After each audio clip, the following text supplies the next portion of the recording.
Could you ever imagine that the world's third largest country, America, a land of opportunities, would have an outback and underdeveloped belt right in the middle of it? Shocked? Well, that's not a newly discovered fact. The tale of America's isolated geographic zone standing alone as an enclave traces its roots back to ages ago. Today's video will unfold everything about the horrible history and predicament of this desolate zone, leaving no room for confusion.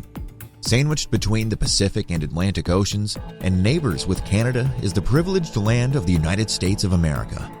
Or you can say, the home of brilliant minds and celebrated personalities. It's not that America has always been in favorable circumstances. The history of this land of opportunity has had its fair share of ups and downs. However, America has been fortunate enough to maintain its fortunate status and rapidly upswing to global prominence. But did you know that America's economy is driven and flourished by just its east and west geographic zone, while the middle land patch sits sluggishly amidst them? Scrutinizing America's maps, you will find that this geographic giant is almost like a fish, with the fish head at the west region and the region stretching from the tail to almost the middle as the east region. And right in the middle is the thin central belt. Delving more into the geographic details, you will discover that the central abandoned region is bordered by the Canadian border and the Texas Rio Grande Valley, and that the belt has more or less plains and populous urban areas are like a needle in a haystack. In fact, the entire middle region is made up of a few sparsely populated cities. To have an estimate of it, the census data reports that the most populated Middle Belt city, Oklahoma, has not more than 1.5 million residents. Another shocking report claims that America's Central Belt has just 3.1 million occupants. So what's making people avoid residing in these areas? Has geography anything to do with it? Could it be resource scarcity to be blamed? Let's find out. Not long ago, America's eastern sector took off on a new journey of advanced infrastructure and innovative transformation owing to its jackpot of resources. Even today, the eastern half is America's economic epicenter as approximately 80% of the United States population lives there. As we shift to the left of this concentrated region, this demographic challenge dwindles to only 20%. So, what could be the culprit behind this wacky demographic pattern? Well, it turns out that a host of factors played into it, including America's geographic features and, of course, the origin of the United States. To have a clear picture of it, consider the example of insects that build their tiny colonies and gradually expand them. The same happened a few centuries back, when America first appeared on the map as a series of tiny, connected colonies originating from the British Empire. These colonies first covered the eastern coast, and within a blink of time, life bloomed and spread across the entire map of America, as we know it today. Now that we have the question of how United States' eastern half is more jam-packed out of the way, let's have a look at the aspects that have paved the way for development in the western half. As America was flourishing endlessly like a hungry giant who would eat anything that would come in his way, it engulfed some newly founded Midwestern regions of France as well. This extension turned out a stroke of fortune for America's western half as it brought the Mississippi River to it.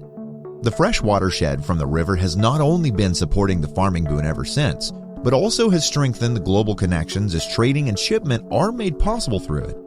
The ease of cultivation coupled with the convenience of transportation sows the seed for rapid establishment. Seems like the Mississippi River is a treasure trove for the United States West Coast, isn't it?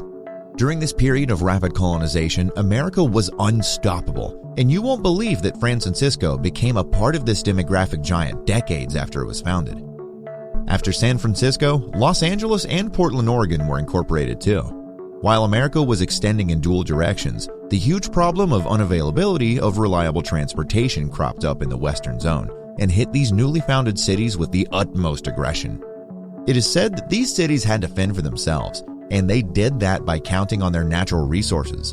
However, the crisis did not wreak havoc on the western half for longer. With every passing year, improvements and stability could be seen. The quality of livability and transportation was perking up, and technological innovation was becoming a definition of America. Until the year 1900, the western half underwent an amazing transformation as if it had never been into a crisis. When the insane government of America had its eyes covered with the hunger for power, they did a huge injustice to the central belt that connects the eastern zone with the west. A shocking fact about this vacant, undeveloped area is that it has less population than any other existing state in the United States. despite covering a whopping area of 350,000 square miles, which is approximately 12% of the United States geographical area. With this interesting development in the story, the question, how empty is the United States central empty zone, must have popped into your head, hasn't it? Well, we've looked it up for you, and statistics has something interesting to reveal. It is found that the underpopulated belt is a network of America's thinly populated states, including Montana with a human count of 1.104 million, South Dakota with 895,376 inhabitants, North Dakota with a population census of 774,948, and Wyoming with a population of 578,803 people. This brings us to our next point, which is the painful story of the 5 tribes that used to live in the Central Zone in the mid-1800s. These tribes put cruelest resistance to the United States military, and in response to the violence, the U.S. military wiped many of these tribal people off the map, and some of them were forced to relocate. At that time, the West Zone had already outstripped this vacant region. It was not that things had been worse for this vacant region's inhabitant before. However, as the incident of tribal people killing occurred, a cloud of alarm permanently cast over this area. Until now, it's clear that it's the scarcity of resources, the negligence of legislative bodies, and the unfair treatment that have been keeping people from residing in the Central Belt. Apart from people's personal residential preferences, a significant drop in the population count is reported every year in the cities of Amarillo, Bismarck, Midland, and Odessa. This accounts for the Rocky Mountain effects. These mountains are in the West Zone, and they create something called the rain-shadow effect.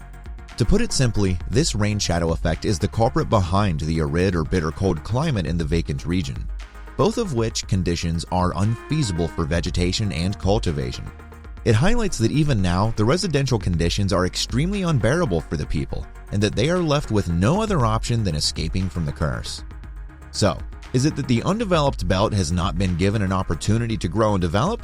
Certainly, yes. The terrible history of the land is filled with incidents when advancement possibilities that could ignite any hope for the undeveloped belt's brighter future were snatched from it.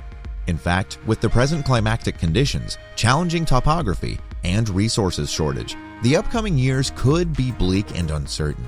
However, persistent and tireless efforts can turn out fruitful in this regard. A lopsided population distribution is as common as dirt for any country across the globe. Since this phenomenon is widespread, consequently, the American governing bodies end up neglecting those areas, keeping these attention-deserving regions bereft of resources and development. Instead, they place their focus on the regions crammed with bountiful resources and make the most of them.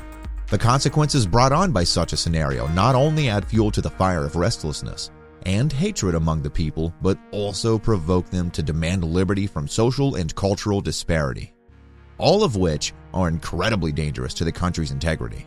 It is now up to the American administration to take the matter into their own hands and work in the undeveloped belt. This is the only way to give the residents of these vacant regions the opportunities they have been dreaming of.